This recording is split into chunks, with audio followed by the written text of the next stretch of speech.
제가 암과 싸우던 시절 화학요법을 받는 동안 저를 가장 두렵게 했던 것이 무엇인지 아십니까? 강력한 항암제도 고통스러운 부작용도 아니었습니다. 저를 매일 공포에 떨게 한 것은 바로 음식이었습니다. 면역력이 거의 제로에 가까운 상태에서 입으로 들어가는 모든 것은 생명이 될 수도 혹은 사형 선고가 될 수도 있었습니다. 아주 작은 오염조차 치명적인 감염으로 이어질 수 있었으니까요. 절망적인 나날 속에서 저는 병원으로부터 한 권의 식품관리 지침서를 받았습니다. 그리고 저는 망치로 머리를 맞은 듯한 충격을 받았습니다. 사과 하나를 씻는 법, 채소 한 잎을 다듬는 법, 의사인 제가 평생을 믿고 실천해왔던 모든 것들이 틀렸다는 사실을 깨달았습니다. 저는 몰랐습니다. 건강을 회복한 후 저는 진료실에서 환자분들께 묻기 시작했습니다. 댁에서는 과일을 어떻게 씻으시나요? 대부분의 대답은 무서울 정도로 똑같았습니다. 물에 그냥 헹궈요. 깨끗하라고 식초 몇 방울 넣어요. 베이킹소다 한 스푼 넣고 담가두면 좋다고 들었어요. 그 순간 저는 깨달았습니다. 이분들도 과거의 저처럼 아무것도 모르고 계시는구나. 혹시 당신도 그렇게 하고 계시진 않나요? 사과를 물그릇에 담가뒀다가 베이킹소다 한 스푼이면 모든 농약이 사라진다고 굳게 믿고 계시진 않나요? 불편한 진실을 말씀드려야겠습니다.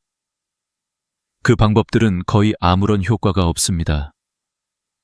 저는 지금까지도 과일 하나를 씻을 때마다 그 시절의 감정을 떠올립니다. 이것이 정말 안전한가? 내 가족이 먹어도 괜찮은가? 하는 절박한 질문을 말입니다. 이 글은 단순한 정보가 아닙니다.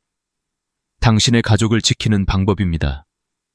제가 암과의 사투 속에서 배운 모든 것, 그리고 제 사랑하는 사람들을 위해 매일 실천하고 있는 모든 것을 남김없이 나누고자 합니다. 부디 끝까지 읽어주십시오. 이것은 당신의 건강에 관한 이야기이기 때문입니다. 얼마 전 50대 남성 한 분이 절망적인 얼굴로 제 진료실을 찾았습니다. 손에는 건강검진 결과지를 들고 있었죠. 그는 거의 울먹이며 말했습니다. 선생님, 이게 도대체 어떻게 된 일입니까? 저는 술도 입에 대지 않는데 간 수치가 이렇게 높게 나왔습니다. 결과지를 보니 간세포 손상의 지표인 AST, ALT 수치가 안전 범위를 훌쩍 넘어 있었습니다. 간이 손상되고 있다는 명백한 신호였죠. 저는 차근차근 질문을 시작했습니다. 혹시 담배를 피우십니까? 아니요, 끊은 지 10년 넘었습니다. 야식은 자주 드시나요? 전혀요. 저녁 7시 이후에는 물도 잘 안 마십니다. 그는 심지어 일주일에 3번씩 헬스장에서 규칙적으로 운동을 하고 있었고 체중 또한 완벽하게 정상이었습니다. 겉보기에는 건강관리의 모범다방과도 같은 분이었습니다. 마지막으로 저는 무심코 지나칠 수 있는 질문을 던졌습니다. 혹시 과일이나 채소는 자주 드시는지요? 그럼요. 건강에 좋다고 해서 매일 아침 사과를 하나씩 먹습니다. 문제는 바로 다음 질문에 있었습니다. 사과는 어떻게 씻어서 드시나요? 아, 그냥 흐르는 물에 헹궈서 먹습니다. 껍질에 영양이 많다고들 하잖아요. 저는 그 순간 모든 것을 알 수 있었습니다. 매일 아침 그의 건강을 지켜주리라 믿었던 그 사과 한 알이 사실은 그의 간을 조용히 파괴하고 있었던 주범이라는 것을 말입니다. 이것은 그분만의 이야기가 아닙니다. 제가 만난 환자분들 중 절반 이상이 이런 방식으로 과일을 씻고 있었습니다. 이 위험한 습관의 가장 큰 문제는 증상이 없다는 것입니다. 당장 배가 아프거나 토하지 않습니다. 독소는 아주 조용히 매일매일 당신의 간, 혈관, 그리고 몸 구석구석에 쌓여갑니다. 간은 침묵의 장기라고 불립니다. 70%가 망가져도 고통의 신호를 보내지 않습니다. 당신이 그저 좀 피곤하다고 느낄 때쯤이면 이미 돌이키기 힘든 상태일 수 있습니다. 그렇다면 우리가 철석같이 믿었던 방법들은 왜 효과가 없는 것일까요? 우리 대부분은 과일을 식초 몇 방울이나 베이킹소다 한 스푼을 넣은 물에 담가두면 충분히 깨끗해진다고 생각합니다. 저 또한 그랬습니다. 하지만 미국의 한 연구는 충격적인 진실을 보여주었습니다. 연구에 따르면 농약의 약 50~70%를 제거하기 위해서는 우리가 마트에서 사는 일반 식초가 아닌 아세트산 농도 10% 이상의 공업용 식초에 과일을 20분 이상 담가두어야 했습니다. 고작 70%를 제거하기 위해, 그것도 독한 용액을 사용했을 때의 결과입니다. 우리가 가정에서 사용하는 식초는 농도가 훨씬 낮습니다.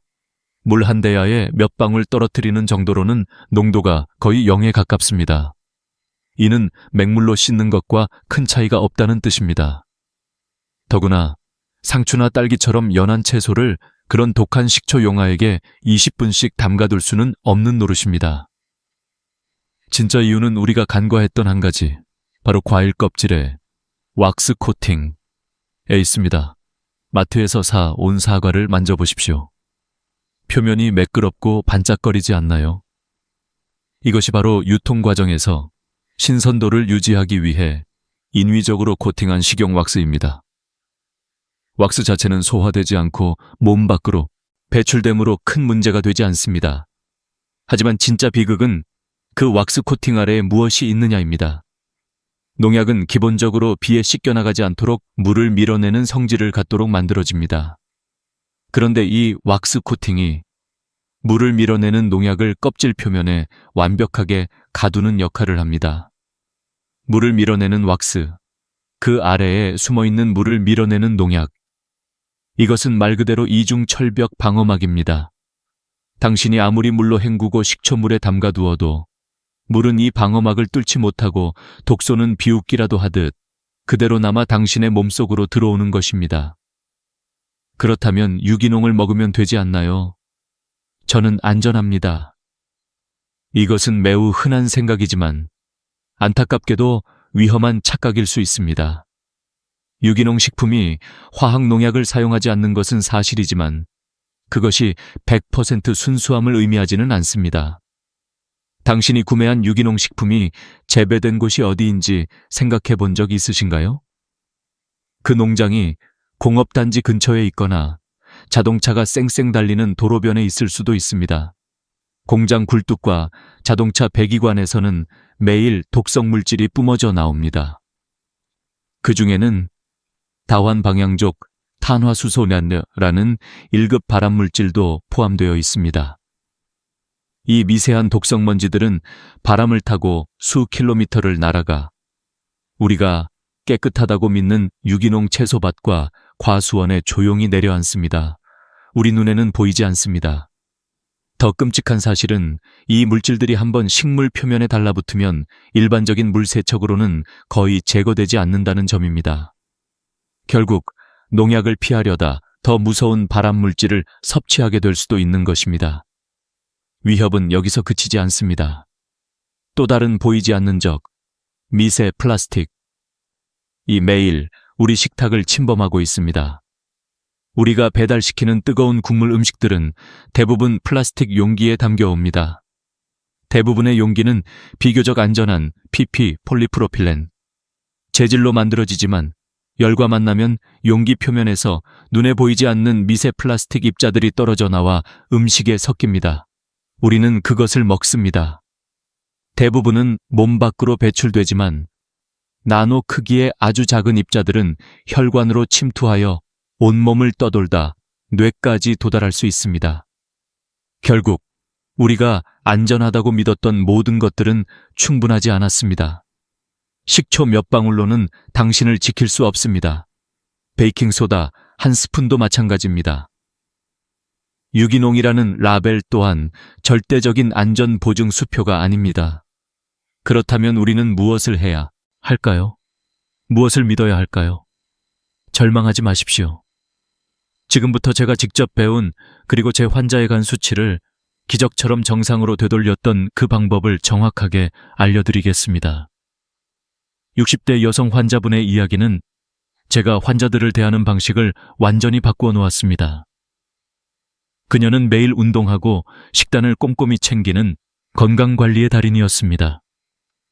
하지만 어느 날부터인가 피로감과 소화불량에 시달렸고 혈액검사 결과 간 수치가 높게 나왔습니다.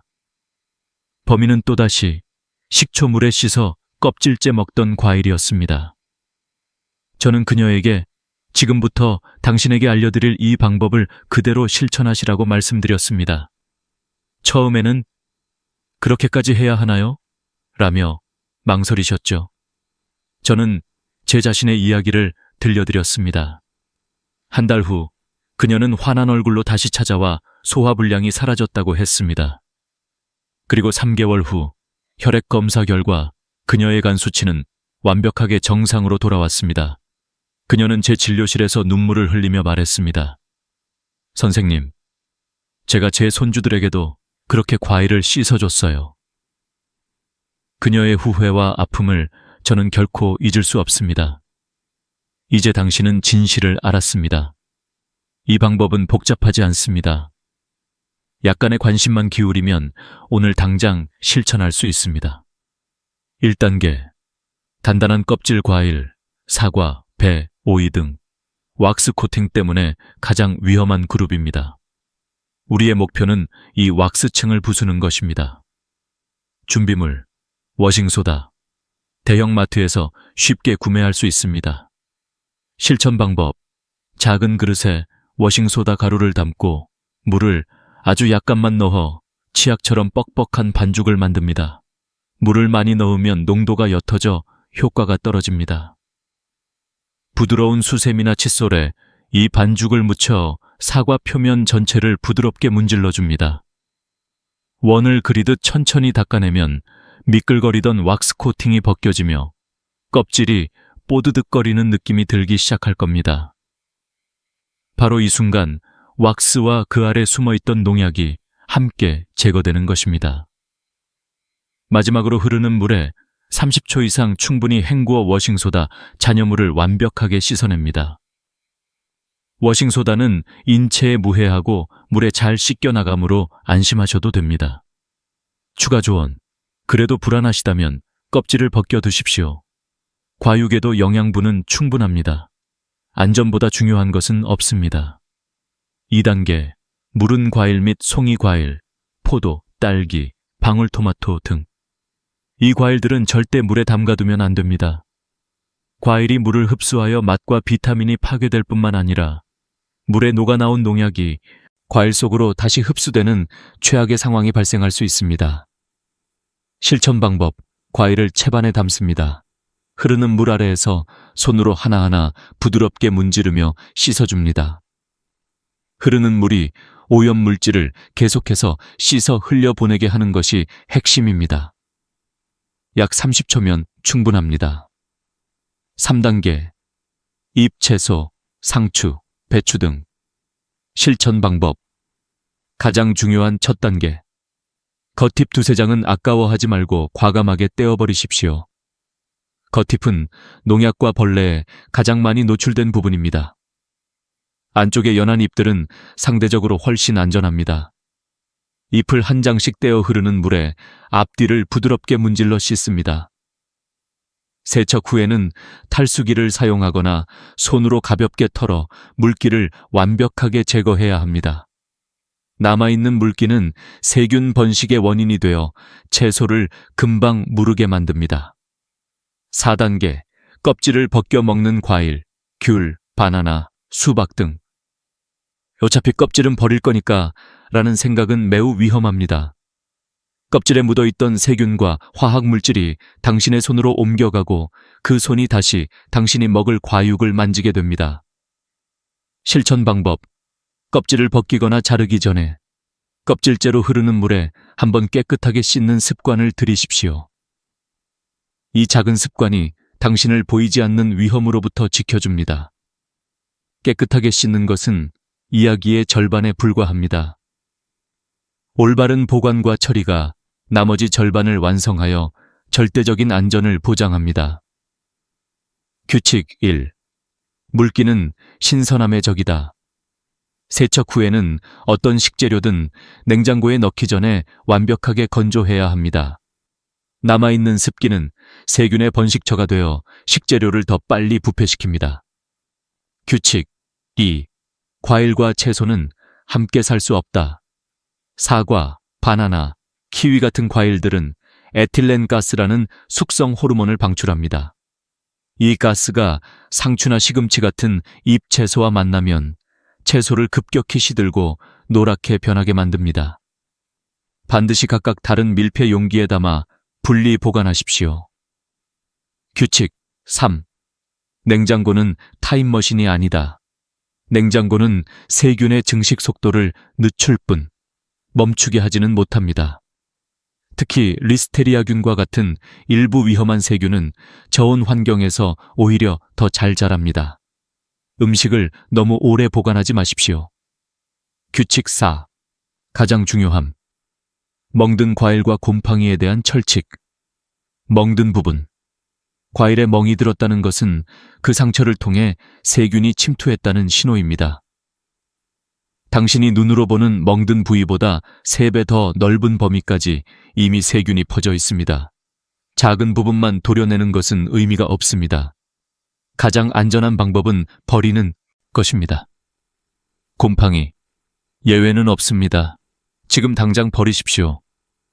눈에 보이는 곰팡이는 꽂을 뿐, 그 뿌리, 균사는 이미 음식 전체에 깊숙이 퍼져 간을 손상시키고 암을 유발하는 독소, 아플라톡신을 뿜어내고 있습니다. 빵 한 조각, 귤 하나를 아까워하지 마십시오. 나중에 내야 할 병원비는 그보다 수천 배 더 비쌀 것입니다. 건강은 단거리 경주가 아니라 평생에 걸친 마라톤입니다. 매일의 작은 습관들이 모여 완성됩니다. 오늘 당신이 올바르게 씻은 사과 한 알이 10년 후 당신의 건강한 몸을 만듭니다. 반대로 오늘 당신이 무심코 헹궈 먹은 과일 한 알이 10년 후 질병의 씨앗이 될 수 있습니다. 처음에는 조금 번거롭게 느껴질 수 있습니다. 하지만 이것은 당신 자신을 위한 일이며 당신이 사랑하는 배우자와 자녀, 그리고 눈에 넣어도 아프지 않을 손주들을 위한 일입니다. 오늘 저녁부터 바로 시작해 보십시오. 단 한 달만 실천해봐도 몸이 가벼워지고 속이 편안해지는 것을 느끼실 수 있을 겁니다. 우리가 매일 먹는 음식이 바로 우리 자신을 만듭니다. 당신 가족의 식탁이 당신 가족의 건강을 결정합니다. 그것이 바로 제가 오늘날까지도 매일 아침 이 방법으로 정성껏 과일을 씻는 이유입니다. 저를 위해서, 그리고 제 가족을 위해서 말입니다.